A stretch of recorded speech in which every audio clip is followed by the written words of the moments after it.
Merci beaucoup. Je suis un peu surprise. Je croyais être un peu plus tard dans l'échelon, mais bon, on est là.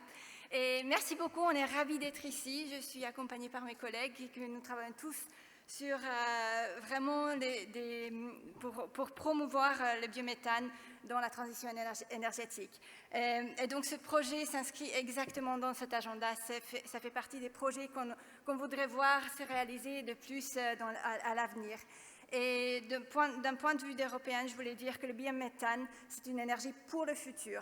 Si produit d'une manière durable, le biométhane aide à lutter contre le changement climatique, mais aussi contribue à notre sécurité énergétique et aussi au développement rural.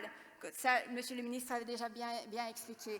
Donc, si on regarde vers la neutralité carbone, l'Europe s'est fixé l'objectif d'atteindre la neutralité carbone en 2050. On voit bien évidemment qu'il y aura une grande part pour l'électricité, mais on voit aussi qu'on aura besoin de molécules. Et ces molécules devront être décarbonées. Et le biométhane s'inscrit parfaitement dans ce cadre pour remplacer directement le gaz fossile et vraiment pour augmenter la part des énergies renouvelables dans nos réseaux.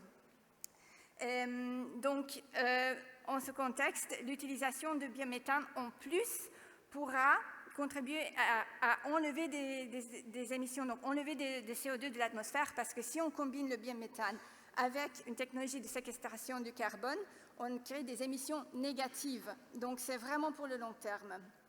Mais le biométhane, comme on le voit maintenant, contribue aussi à notre sécurité énergétique. Parce qu'après l'invasion par la Russie de l'Ukraine, on voit bien comme la sécurité énergétique peut être vulnérable. On se retrouve maintenant, l'Europe se retrouve à devoir remplacer 150 milliards de mètres cubes de gaz par an par d'autres sources, par d'autres solutions. Et c'est évident que le biométhane, dans ce contexte, peut faire une contribution importante. Et nous l'avons reconnu ça dans notre initiative Repower EU qu'on avait adoptée en mai de cette année, dans laquelle on s'est fixé un objectif de 35 milliards de mètres cubes de biométhane à produire en 2030. Et donc, ce que l'on essaye de faire, c'est de donner vraiment toute l'aide pour pouvoir y parvenir. Et un des éléments clés, c'est le lancement d'un partenariat, donc c'est le Biomethane Industrial Partnership, dans laquelle on voudrait vraiment réunir tous les acteurs à niveau européen pour s'échanger des bonnes pratiques, pour accélérer le développement des projets, pour réduire les coûts de ces projets.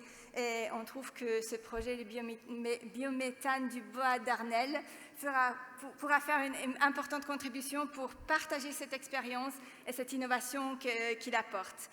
Donc, ce travail a déjà abouti, donc a débuté. Le partenariat est en train de préparer ses contributions, des contributions par exemple pour aider les États membres pour adopter des stratégies de biométhane qui seront très importantes, mais aussi pour promouvoir l'innovation et l'exploration des nouveaux feedstocks, les déchets agricoles qui pourront vraiment apporter de la valeur dans ces chaînes.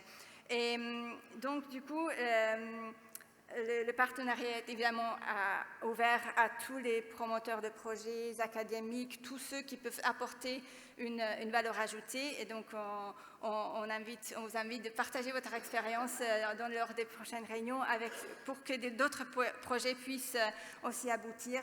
Et pour conclure, le biométhane durable a une valeur ajoutée à la fois au développement rural, car il valorise les déchets agricoles notamment, et apporte des revenus additionnels pour les territoires.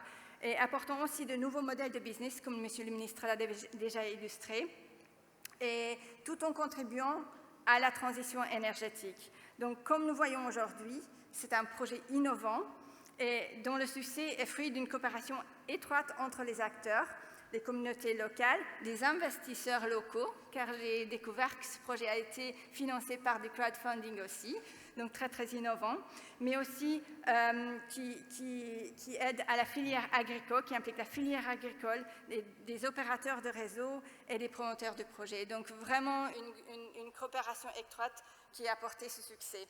Et donc je me réjouis d'être ici aujourd'hui, car chaque projet, comme celui d'aujourd'hui, est un pas dans la bonne direction qui nous approche de nos objectifs communs. Merci beaucoup.